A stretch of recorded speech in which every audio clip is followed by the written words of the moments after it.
Head daamid ja härrad, nüüd on põhjust natukene lavale lähemale tulla, sellepärast et härrasmehed vestluspaneelis on kogunenud vaikselt, hakkavad siia lava poole tulema ja nagu ma enne mainisin, vestlusringi teema koos Audiga kiiremini, kõrgemale ja kaugemale.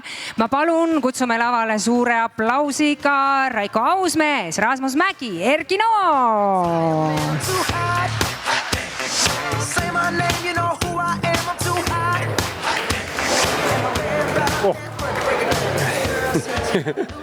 Ei olegi niimoodi pimestavas rambivalguses tükk aega olnud või? Ei ole jah. Rasmus, sul staadioni tuled siravad ju tegelikult kogu aeg.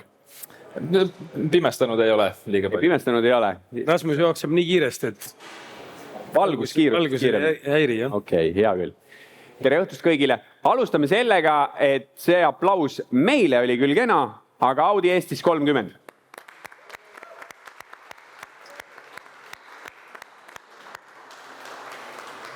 Ja nii nagu Ines sisse juhatas, siis Audiga kiiremini, kõrgemale, kaugemale. Ja milline on üldse üks sportlase elutee? Milliseid toetajaid sportlane vajab? Kui palju neist on abi? Milline abi on spordi edendamisel ja nii edasi? Sellest me proovime sellest kõigest rääkida ja loodetavasti anname sellele kõigele ka siin järgmise sellise pooltunni jooksul vastuse. Erki Nool, Rasmus Mägi, minu vestluspartneriteks, mina Raiko Ausmees. Erki, ma võib-olla alustaks sellise küsimusega, et sina olid tegelikult Audi Eestil üks kõige esimesi selliseid koostööpartnereid. Ja tuli ka, nii nagu meeldib Audi inimestele öelda, et neile tuli olümpiavõit. Neile tuli olümpiavõit. Mismoodi sina Audiga kokku sattusid? Kuidas see oli? Aita aastaga, see oli enne 2000-ndaid ju. See oli 1997 aasta. Hakkas pihta see ja Audi Reval auto oli Tallinna spordihalli teisel pool teed, staadioni tänaval. Staadioni 8, ma ei mäleta, mis see Reval auto oli, äkki 3 või 2 või 1. Et niimoodi ma käisin, et tol ajal Audi juht oli Ahto Alt ja siis kuidagi Marek Kalete ka spordimees ja niimoodi kuidagi sattus see selline kokkusaamine, et eks nii nagu paljudes asjades on ikkagi on vaja sõprussuhteid, esimesi selliseid kontakte, et ma arvan, selline enamus sponsoreid ikkagi Eestis käib läbi natukene ikkagi kas tutvuste pealt või mida iganes. Tänapäeval need kõige suuremad geeniused, need suunamudijad ja need kuidagi leiavad läbi oma raja. Muude kanalite ja toetusi. Rasmus, sinu käest ma küsin üldse sellist asja, et millisel hetkel sportlane vajab kõige rohkem toetust, sellepärast et kui ma ei eksi, siis Mart Lajal on öelnud, et toetage sportlasi sellel hetkel, kui nad alles arenevad, kui nad on kuhugi jõudmas, sest et see nii-öelda toetushetk ja see koht, kus siis nii-öelda suhet alustatakse, on palju tugevam kui see, et nii, see mees on nüüd maailmameister, et me saaks siis kuidagi tema arvelt lõivu lõigata. No hästi üldiselt ma arvan, et mida rohkem ressurssi üleüldse sporti suunata, sõltumata siis ajahetkest, et seda parem, et ma arvan, et meie väikeses Eestis igal juhul iga abi igal hetkel kujub ära, aga loomulikult kõige kriitilisemad nagu kohad või vanused on need mingid otsused, et otsus üldse hakata sporti tegema, otsus panustada rohkem, teha mingi muutus ja kindlasti need üleminekud on need siis nagu ealised üleminekud või mingid muutused karjääri jooksul on need, millal seda tuge on kõige rohkem vaja, millal seda on kõige nagu paremini ka tunda. Audi kui üldiselt globaalselt, nad on tegelikult spordi toetamisega tegelenud. Nad on FIS-i ehk siis rahvusvahelise suusa kaastöö sponsorid. See tähendab siis, kui ma eksi, siis mäesuusatamises on ju. Kerge jõustikus nad nii väga sellist rolli pole võtnud. Müncheni, Bayerni äkki toetajad. Eestis on Audi võtnud suhteliselt sirge seljaga suuna. toetada kergejõustikut, kuigi siin kõrval ma tean, et Kuressaare tantsutüdrukuid toetatakse ja on ka Sõudeliiduga siin koostöö. Aga kui me võtame just selle, et 97 aasta Erki Nool, sealt veidi hiljem üks tuntud odaviskaja. Andrus Värnik, jah. Sealt liigume edasi Magnus Kirt, nüüd Rasmus Mägi, Risto Lillemets. Ja tegelikult, mida me kindlasti ära ei tohi unustada, U16 ja noortespordi toetamine. Millisel määral ja kuidas nagu sinu sportlase teel, Erki, just kui sa mõtled selle päris alguse peale, palju aastaid on möödas, ma ikka loodan, et sa mäletad, aitas see üldse kaasa, et sa said endale sellise partneri? No ega tantsutüdrukuid isegi toetaks, eks, aga eks see toetamine on üldse selline natukene sisetunne ka ja milline on esiteks firma juhi ütleme lemmikala või mida iganes ja loomulikult positsioon ka ühiskonnas, et Audi see, et ta on mäesuusatamisel haakub natukene mägistel reedel Quattro, et see nagu see brändi kumandi mõjutamine, aga ma arvan, kui me räägime näiteks autosponsorist üldse sportlasele, siis see on eriti tippsportlasele, siis ta on üks minu arvates briljantne asi, et no Risto Lillemets on öelnud, et ta ei osanud sportlaste alguses unistada sellest, et talle annab keegi auto. Kuule, poiss, ära muretse, et rattad on sul nüüd olemas. No üks on see, aga väga paljud meist on ikkagi autosid omal nahal ka liisinud ja kui kulukas see on ja kui sa igapäevaselt seda kasutad, siis ta on nagu mõistlik, aga kui sa oled tippsportlane, sa oled kuuks saaks laagrisse, siis tuled tagasi, oled nädal aega jälle kuuks saaks seal lähed ära, et see tegelikult see nagu auto kasutamine igapäevaselt on versus tavainimene on ikkagi olust väiksem, et see nagu kulu inimesele on hästi suur sportlasele, aga võib-olla selle esimese või Rasmuse küsimusega, et ühtpidi see on õige, et sportlast tuleb alati toetada kõige kriitilisel momendil, et piltlikud maailmameistrid tegelikult teatud aladel ei olegi vaja enam üldse toetada, eks. Aga väga tihti, kui sportlane saab liiga vara, ütleme heas mõttes palju, siis võib muuta ka mugavaks, et seda peab ka nagu jälgima, et sportlane selleks, et olla edukas, ta peab kogu aeg olema sõna otseses mõttes näljane, et ta peab tahtma kedagi võita, et see nagu rahulolu ja heaolu võib natukene uinutada, aga õnneks sellise iseloomuga väga kaugele ei ratsuta ka. Rasmus, ma tean väga omast käest, et sa oled paljudele Eesti noortele sportlastele tänasel hetkel just suureks eeskujuks. Ja ega sa ei ole selles mõttes Eestis ainus, neid on veel. Meil mõnes mõttes Eesti, me võtame just kergejõustiku. Meil on palju tippusid. Mida sina arvad, mida annab selline toetus nagu Audi just noortespordile teeb? Mõnes mõttes ju 4 rõngast seal kuskil numbri peal, mõned lipud seal noorte Eesti meistrivõistlustel väljas. Et kui oluline on nüüd see aspekt, et need noortevõistluseks saaks toimida ja seda siis mingisuguse sponsori näol, ja kui oluline võib-olla see on sellele sponsorile, kas sealt ehitatakse edasi ka sellist veidi ikkagi taustal reklaami najal mõjutamist, et vanemad käivad nüüd võistlusele ära, näevad, Audi kuskilt jääb kuklasse, järgmine hetk hakkan autot ostma. Võiks Audi osta.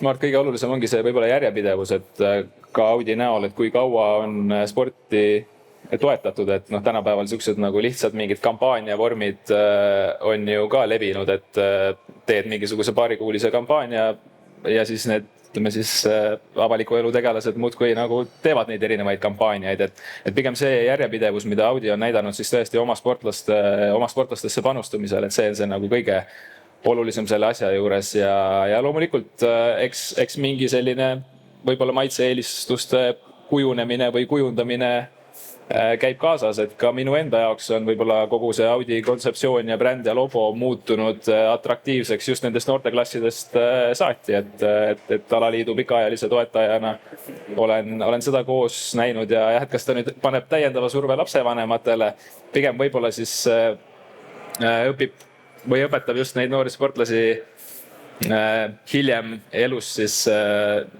panustama kvaliteeti või tõesti siis. Õigeid valikuid tegema ka autost. Just. Tegelikult on ikkagi, ma arvan, et ikkagi hästi alateadvus ikkagi tahame või mitte ikkagi täpselt samamoodi on jalanõudega, riietega ja inimesed on, ma arvan, et ikkagi suhteliselt sellised brändi suhtes lojaalsed, et kui mingi asi neil meeldib, et ka mina olen väga kaua Audiga sõitnud. On näha ühte teist brändi ka, ma tahtsin öelda. Et selles suhtes, et inimesed on suhteliselt väga nagu püsivad ühes brändis kinni ja kui sul nagu see toimib, siis see toimib. Erki, sinu käest ma küsiksin sellist asja, et Eestis tegelikult, parandage kui ma eksin, aga spordimänedžere liiga palju ei ole või kes just nagu sellise noorega hakkaks tegelema ja seda tööd tuleb ka sportlasel ise teha. Kas see on nagu okei või võiksime me ühiskonnas ka sellisele aspektile tähelepanu pöörata, et keegi võiks nagu sportlase ees seista, jah, ta teeb seda tööks, temal peab ka sellest mingisugune teenistus võib-olla olema või teeb seda mingisugusest väljakutsest, aga kuidas meil on nagu sellise spordi manageerimise koht versus see, et sportlane peab ise endale erinevaid toetajaid otsima?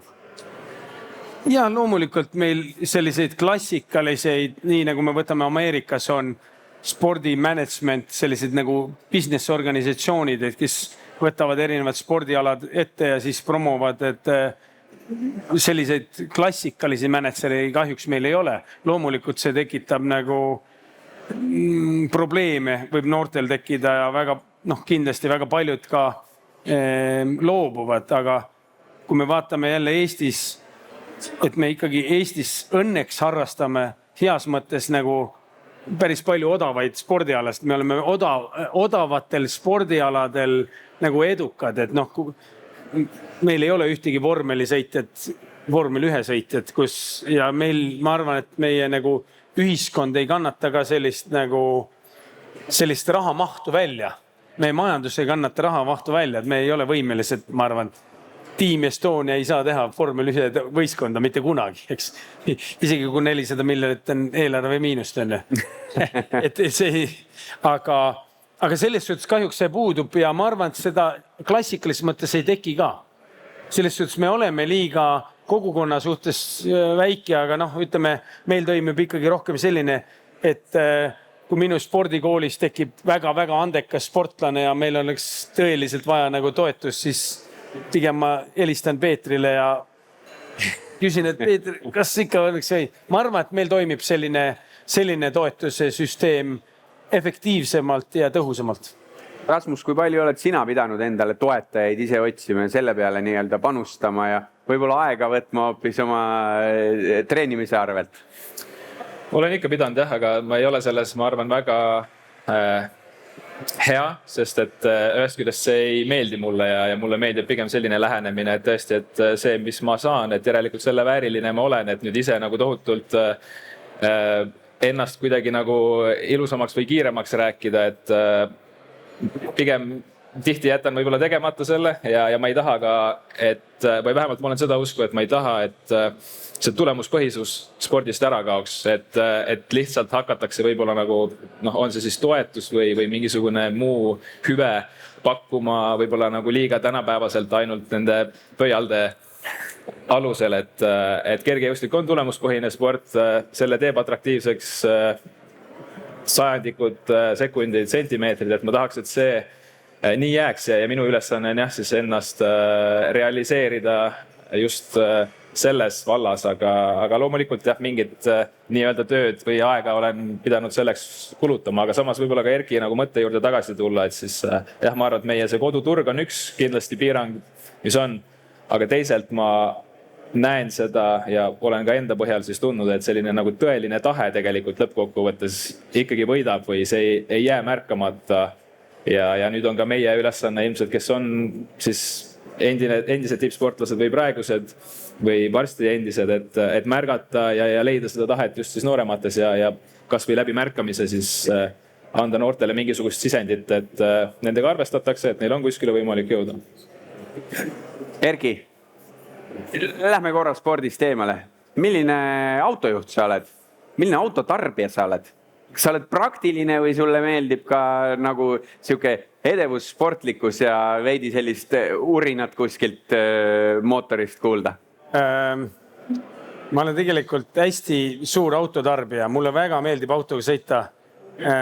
Olen sõitnud, kunagi sõitsin oma 6-7-ga sõitsin otse Tallinn Stuttgart 2240 kilti panin ühe peatusega ja mulle meeldib autoga sõita. Minu jaoks on auto ikkagi nagu selline, et kui ma nagu ostan auto, siis ma nagu sõidan ka taga. Et ma ei näe nagu põhjust, et teda nagu hästi kogu aeg lapiga nagu puhastada ja kõik, et oi, et on kallis või odav, vahet ei ole. Et aga ikkagi auto on nagu sõitmiseks, et kui ma juba ostan, siis ma sõidan. Mul on üks nagu praktiline auto, aga see aasta, kui ma järsku avastasin, et mul on ikka pea tõeline hall, et nüüd on vaja sportauto ka osta, et siis selle aasta maikuust on mul üks, ütleme, mitte praktiline auto, aga samas ta on natukene praktiline auto ka, aga mulle väga meeldib. Rasmus, Erki viitas korra, et Eestis tehakse nii-öelda odavaid, soodsaid spordialasid. Ühtepidi ongi, vaatad sind telekast, mis seal siis on, et lühiksed püksid, maika ja naelik jalga, et justkui ongi kõik. Aga mida tegelikkuses tähendab, millest veel kujuneb sportlase eelarve? Sul on vaja reisida, ma ei tea, mingid toitumised, treeningud. Kuidas see kokku tuleb ja kui keeruline seda nii-öelda aastapõhist arvestust teha, nii et sa jälle teaksid, et näiteks täna, ega me oleme siin, ütleme, et kui mingit ettevõtlust arvestada, me oleme seal maal, kus ettevõtted teevad oma järgmise aasta eelarveid, kus maal on Rasmus Mägi oma järgmise aasta eelarvega, et me jälle näeksime mingeid säravaid tulemusi. No töö käib, ühtegi sellist aastat ei ole meil olnud, et me nüüd nagu aasta alguses oleme täiesti veendunud, me kõik need asjad saame teha.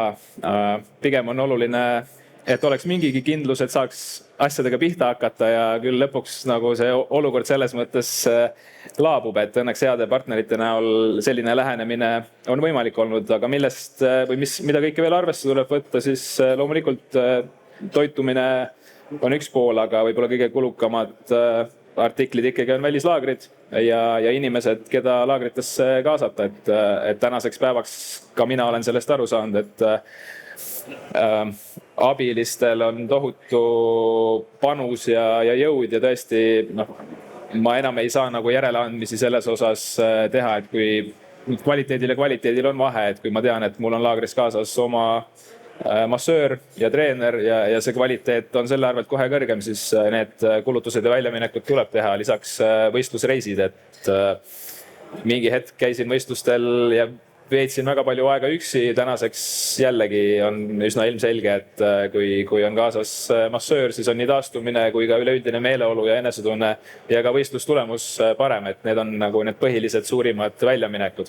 Aga suvel kipub alati olema niimoodi, et võid planeerida mida iganes, aga lihtsalt mingid kulutused, võib-olla see on teistes eluvaldkondades ka sedasi, aga kohati tundub, et lihtsalt sa oled sunnitud tegema mingeid jooksvaid kulutusi nii palju, et oma lõplikud eesmärgid siis ellu viia.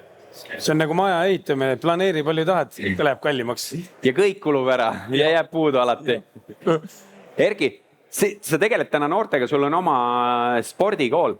Kui palju on muutunud Eestis nii-öelda sporti panustamine ja spordi toetamine selle 90ndate keskpaigast, ütleme siia? No hästi palju on, üks asi on väga margiliselt muutunud, on see, et kui ütleme, mina lapsepõlves sporti tegin, et ma olin juba olümpiamängudel ära käinud, kui esimest korda minu vanemad staadionile võistlust tulid vaatama, aga et tänasel hetkel ikka, ütleme, ma arvan, et see on hästi positiivne, et lapsevanemad elavad oma laste tegemisele hästi kaasas, et kui me vaatame TV10 olümpiastarti, meie kooli lapse ja vanemad, ma arvan, peaaegu, üle poole kindlasti, kui mitte kõik ei ole kohal, viivad Võrru oma lapsi võistlustele, tulevad kõik, et see nagu laste spordivõistlustel käimine on muutunud nagu pere nagu selleks reisimise nagu businessiks, et kõik need isegi, kes on nooremad või vanemad, kes ei tee sporti, ikka minnakse kaasa juba välismaale juunioride või noorte meistrivõistlustele, Euroopa meistrivõistlustele näiteks sel aastal, et selles suhtes see nagu laste vanemate panus on kohutavalt palju tõusnud, mis on, ma arvan, hästi positiivne. See teeb ka laste spordi tegemise, ma arvan, oluliselt lihtsamaks, et kui me vaatame, et kõige suurem probleem on Eesti spordis või üldse, ma arvan, et paljudes riikides on kuskil 16-17 aastat tüdrukud lõpetavad nipsust ära spordi tegemist, et kui lapse vanemad nagu toetavad või suruvad oma lapsi, siis nad ikkagi jätkavad ja on väga tänulikud oma vanematele, et selles suhtes ma loodan küll, et nagu spordis väga demokraatliat ei ole, et kui ikka laps ütleb, et ma rohkem trenni näha, siis ikka vanemad peavad jalaga sinna samusse kohta lööma või siis midagi tegema, kas füüsilise märkused, et selles suhtes ma olen hästi palju lastega, kuna tänapäeval see niisugune tobe nagu süsteem, et mingisugune lapsed peavad gümnaasiumis tegema mingid uurimustöid ja siis mul paratamatult väga palju lastele osalen uurimistöödes, siis väga-väga paljud ütlevad, et nad niimoodi kahetsevad, et vanemad ei surunud neid sel momendil, kui nad loobusid spordi tegemisest. Et ühtepidi see on nagu kõige suurem muutus. Loomulikult meil on tingimust paremaks läinud, meil on baasid väga head, et üleüldine ainuke kriminaalne asi minu arvates Eestis on see, et meil on lapsed liiga kaua koolis. Ma mõtlen ajaliselt, et hommiku 8 lähevad, kell 4 lõpetavad, mis kuramuse sporti me teeme, et see on nagu, ma arvan, et me nagu ühiskonnas liiga palju pingeid paneme lastele, et lastel peaks olema lapsepõlv ka ja peaks tegelema millegiga veel, mitte ainult see koolivärk. Kooli asi on. Rasmus, kui palju sul vanemad sundisid? Kuidas sinul üldse tuli? Võtame korra Rasmus Mägi. Ma ei tea, 12-aastane Rasmus Mägi arvas, et millega võiks tegeleda? Tippsport. Oli nii? Oli. Aga kas oli mingi selliseid hetki, kus sul oli see asi, et viskan selle naeliku sinna nurka ja mina ei taha, mind ei huvita enam? Meil oli just eelmine aasta ühel sellisel klubiüritusel sarnane nagu küsimus või kerge nagu provokatsioon õhus, kus siis nagu mina ja siis mu vanemad ei suutnudki lõpuks nagu selgeks teha inimestele, et neil ei olnud nagu mingit plaani must tippsportlast kasvatada ja mina selles mõttes astun nende poolele, et ma ei tunne, et neil see plaan oleks olnud. Ja ma arvan, et mingisugune 1990-ndate lõpus, 2000-ndate alguses neil ei olnud nagu halli aimu ka, mida sellisel kujul tippsport võiks tähendada aastatel, kui mina ühel hetkel üles kasvan. Et ma see ei ole nagu kuidagi moodi nagu etteheide, aga ma ei usu, et nad kujutasid ette ja oskasid siis tõesti nagu mõelda nii kaugesse tulevikku, et must nüüd tippsportlane teha. Et see pigem oli minu jaoks põnev maailm, et ma lasteaia asemel sain oma vabad hetked veeta staadionil ja olla aktiivne ja leidsin nagu nendes lihtsates tegemistes võlu, et mõnikord hüppasin kaugust, teinekord ehitasin kauguse kastis liivalossi ja see hoidis selles mõttes spordi juures ja ikkagi, kui sa oled ümbritsetud nagu aktiivsetest inimestest, kes siis tõesti nagu väljendavad ennast spordis, siis küllalt vara ma nagu õppisin seda võib-olla siis hindama ja tõesti nagu sain aimu, mis tähendavad inimvõimed ja kui põnev see maailm on ja kui palju sellega tegelikult on võimalik ära teha. Mina pean oma perekonnas olema väga tänulik oma abikaasale, kes meil perekonnas seda liikumisharjumust edendab.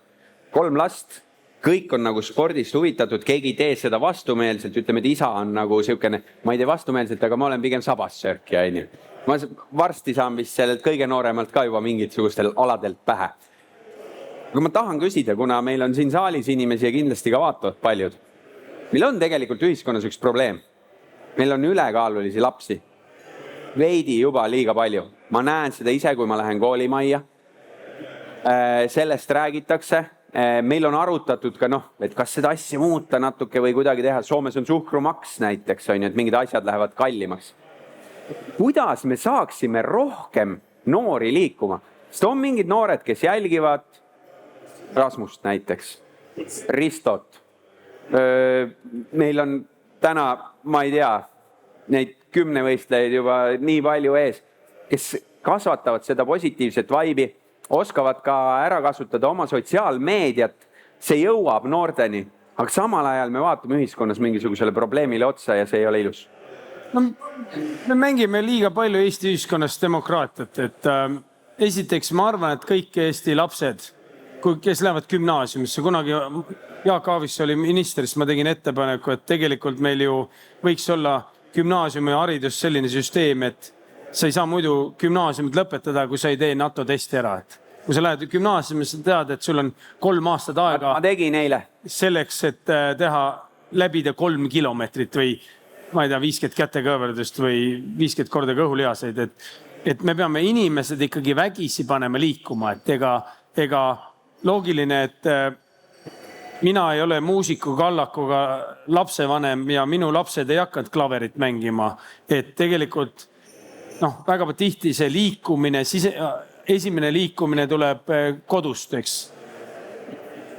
Meil on näide väga hea olemas, eks, et selles suhtes see, me oleme, siis teiseks on me liiga palju lapsevanemad, me ostame enda lastele invaliidsust, et ma toon näite, kuidas minu koolis eelmine aasta üks laps tuli, 10-aastane poiss tuli trenni, ema nõudis, et ta saaks 1 kord nädalas käia trennis. Tavapäraselt on teil 3 korda nädalas on miinimum ja siis, kui me lõpuks olime nõust, aga siis ta 2 nädalat hiljem tuli sellega, et aga kas te võiksite tõende kirjutada, et ta ei peaks nüüd kehaliskasvatustunnis käima, kuna ta käib regulaarselt trennis 1 kord nädalas. Aga me ju ei kontrolli, kas ta käib 1 kord nädalas või käib ühtegi korda nädalas.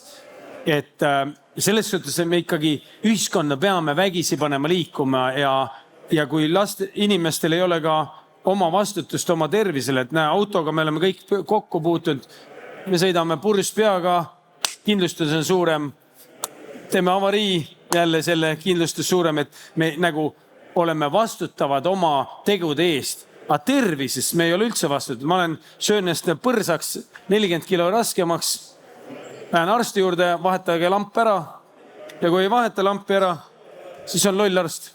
Et me on nagu selline suhtumine, et me tegelikult me peame ikkagi ühiskonnas panema inimesed iseenda eest vastutama, et muidu me ei suuda mitte midagi teha. Ja nüüd ma tulen tagasi meie vestlused koos Audiga kiiremini kõrgemale, kaugemale. Kas sa näed, et sellised sportipanustajad, nagu Audi on Eestis teinud, Reval Auto näol siis on, kas see aitab meil ka ühiskonda paremaks saada, sest tegelikult ju, oleme ausad, ettevõtja ei peaks mitte kuhugi oma raha panema. Ta võiks ju selle võtta endale konto peale jätta.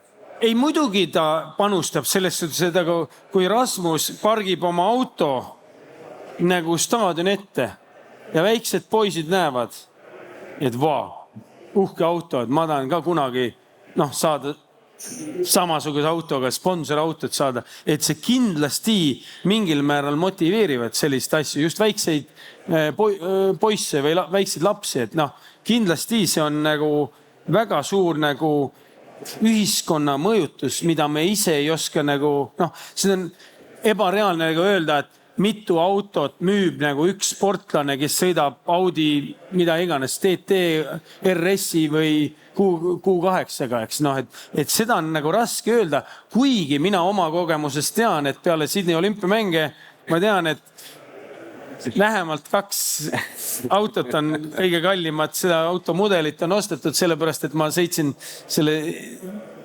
autopoe eest läbi selle autoga, ütles, et kui mulle sobib, siis talle sobib ka, et seda kindlasti juhtub, aga ega ettevõtete panus ühiskonda on loomulikult oluliselt suurem, kui me arvata oskame. Rasmus, mul jäi sinu käest ennem küsimata, milline autotarbija sina oled? Milleks sa teda kasutad, kui palju sa teda kasutad, kui praktiline väärtus autol sinu jaoks on? No praegusel hetkel hea tunne on see, kui sa peale trenni lähed autosse, kuhu sa tahad minna, seal on mugav. Põhimõtteliselt nagu see taastumine hakkab juba siis pihta, aga ütleme, see praktiline väärtus kindlasti on ikkagi, et punktist A punkti B läbida nii palju täpselt kui vaja, täpselt siis kui vaja ja samas, et auto olekski piisavalt mahukas, et võib-olla keskmisest kallimad ja keskmisest pikemad jalad seal olla saaks ja ennast mugavalt tunneks ja ka kõik ohvrid kenasti ära mahuks, et need on põhilised võib-olla siis jah, omadused. Liiga peensusteni kodus ma kõikvõimalike autodetailidega pole, hindan sellist puhast esteetikat, samas tarbijana ka nagu mingit pidi pean suhestuma, ma arvan, selle autoga, kus ma siis olen, et ei istu nagu lihtsalt pingi peal, et selles mõttes mulle meeldib autot ikkagi tunnetada. Võib-olla see siis on jah, kogu sellest elukutsest ka lähtuv, aga ei võta nagu autot ka kui sellist lihtsalt autot, vaid ikkagi nagu midagi enamat ja proovin tõesti võimalikult palju sellega suhestuda ja lisaks auto eest nagu hoolt kanda, auto nagu aeg-ajalt ikkagi pesemine ja see on selline kergelt meditatiivne tegevus, et ma olen nendes Selve pesulates suhteliselt sage külaline. Erki, mida peaks üks noor sportlane tegema, et ta saaks endale ühe sponsorlepingu? On see siis auto, riietus, võib-olla mingisugune kindel söögikoht? Kõige lihtsam on tulla olümpiavõitjaks, siis on kõige lihtsam saada. Nagu ülekaalukalt kõige lihtsam. Aga üldiselt on ikkagi niimoodi, et näiteks kui me vaatame kõige esimesed nagu sellist toetuslepingud, nad ei ole toetuslepingud, on ikkagi Eestis riietusfirmad a la Nike on väga agressiivne Eesti ühiskonnas, et nad otsivad väga palju noori sportlasi, aitavad naaltega, mida iganes, et selles suhtes nagu ikkagi aktiivsed sportlased jäävad silma erinevate ettevõtetele, nii et sportlased peavad edukad olema. Aga tänapäeval ikkagi me näeme, ikkagi väga palju mängib ka see, et kes on hästi, ütleme, esiteks ta peab olema edukas oma erialas ja loomulikult on üks teine suhted suur kaalukas mõjutaja on sotsiaalmeedia, et ikka need, kes on väga aktiivsed või kellel on hästi palju jälgijaid, nad on ikkagi oluliselt edukamad ka, ütleme, toetajate hankimisel. Aga et Erki selle, ma mõtlesin ma Erki käest soliidsemas heas härrasmees, et ma temalt sotsiaalmeedia kohta ei küsi. Sa tõid ise selle mängu ja ma saan selle küsimusega tegelikult Rasmuse poole pöörduda.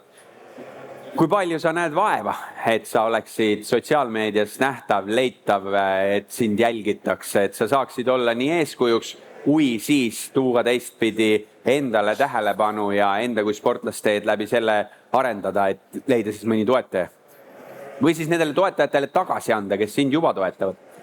Ja päris ausalt ütlen, et kohati võib olla isegi antisotsiaalne, võib-olla isegi natukene liiga palju, aga ma arvan, et mingil hetkel kogu selles praeguses sotsiaalmeedia hulluses on ka selles antisotsiaalsuses selline väike võlu ja atraktiivsus olemas, et mitte minna iga asjaga kaasa, et mitte olla kogu aeg pildis ka hetkedel, kui sul võib-olla ei ole midagi öelda, kui sul ei ole midagi väljendada, et ma olen enda jaoks võtnud pigem selle joone, et kui ma tahan midagi öelda või mingit moodi endast märku anda, siis ma teen seda. Ma ei tee seda kuigi tihti, aga ma proovin sportlasena siis ikkagi lasta oma tulemustel rääkida, et mitte lihtsalt sellist paksu õhku laiali keerutada, et see ilmselt ongi, et tänapäeva sportlased paljud ja ma selles mõttes imetlen neid, kes suudavad toime tulla nagu mõlema asjaga, et teha igasuguseid vingeid videosid ja nii edasi, aga ma tunnen, et minul võtaks see lihtsalt liiga palju energiat ja aega ära ja kaoks fookus mu põhitegevuselt ära ja see on võib-olla üleüldse ka üks suurimaid hirme mul olnud, et kui ma nagu hakkan panustama kuskile mujale, et kergejõustik muutub nagu natukene vähetähtsamaks või mu enda tulemus, et ma pigistan silma kinni, et 49 on ka hea aeg ja siis juba varsti 50 ja nii edasi, et ma seniks, kuni on antud teha sporti, ma proovin sellele keskenduda ja tõesti ma arvan, et selles mitte kogu aeg pildis olemises on ka väike võlu, jah, loomulikult, kui mingisugused kokkulepped seda ei takista. Erki, läheme jälle korra sinna 90ndate keskele ja nii edasi. Meil ei olnud selliseid asju nagu sotsiaalmeedia.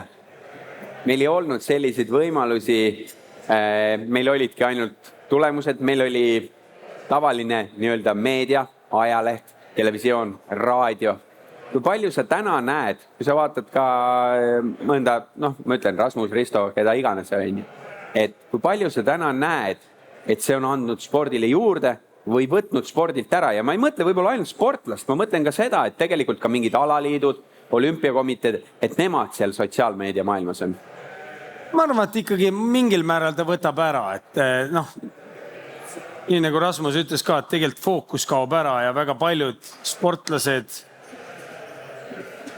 nagu ei keskendu tegelikult selle tulemuse tegemise, et noh, et sa teed endast mingi selfie ja siis sul on mingisugune ma ei tea, 1000 inimest laigib ja siis mõtled, et olengi kuradi hea mees. Selles suhtes nagu, ta ei ole adekvaatne, et vanasti oli ikkagi, kui sa nagu meediasse sattusid, siis sa olid nagu vähemalt üle keskmise pidid olema ja ma arvan, et ka tegelikult mingil määral suurem arv inimesi tegelikult teadis sind.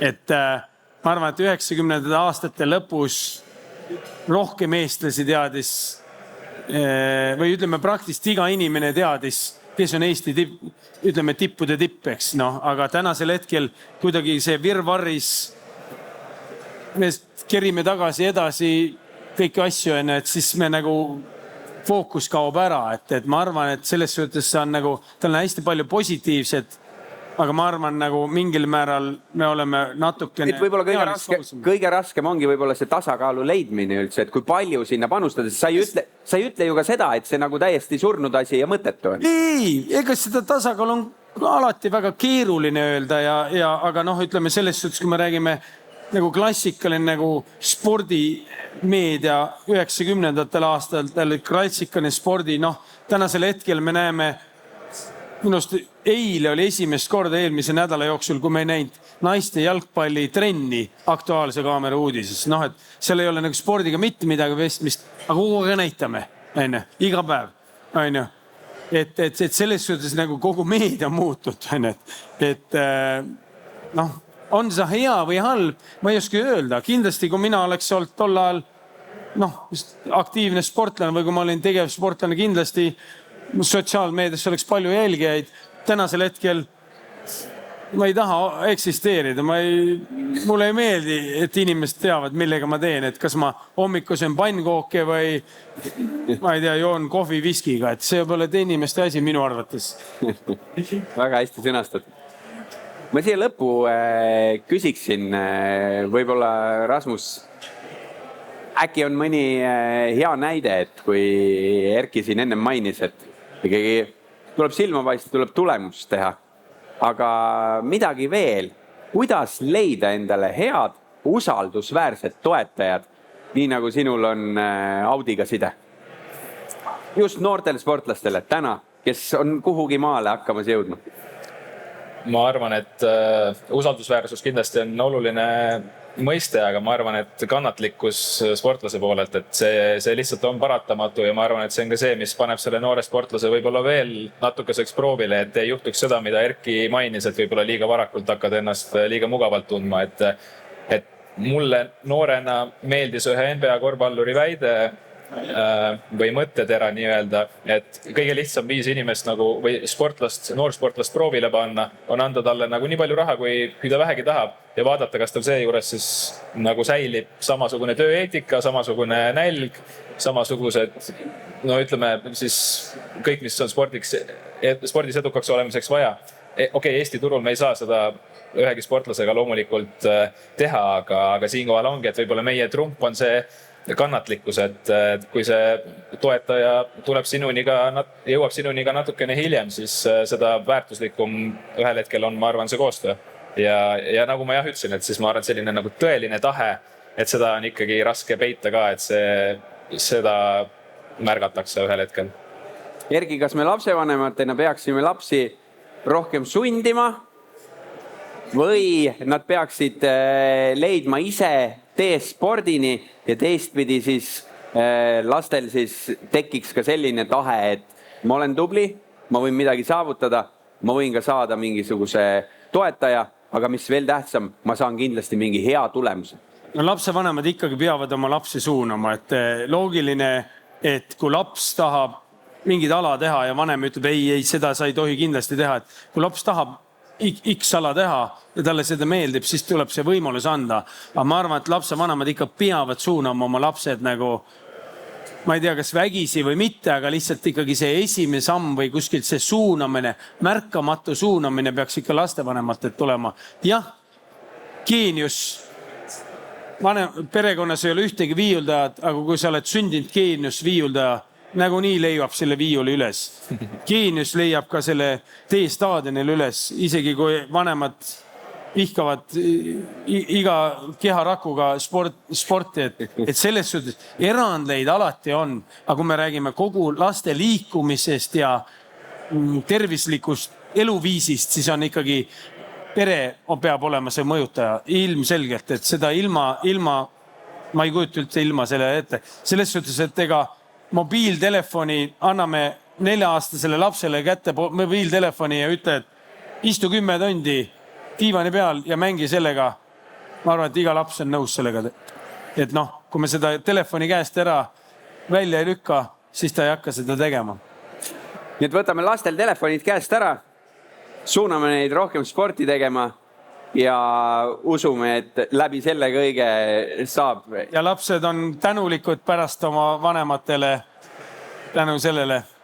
Ja läbi tervisliku eluviisi ükskõik, kas sa oled sportlane või mitte, tekib sul edukust ja sul on võimalus osta mõni auto siit salongist. Ma arvan, et selle mõttega me võime lõpetada. Jah, selle auto nurgast. Jah.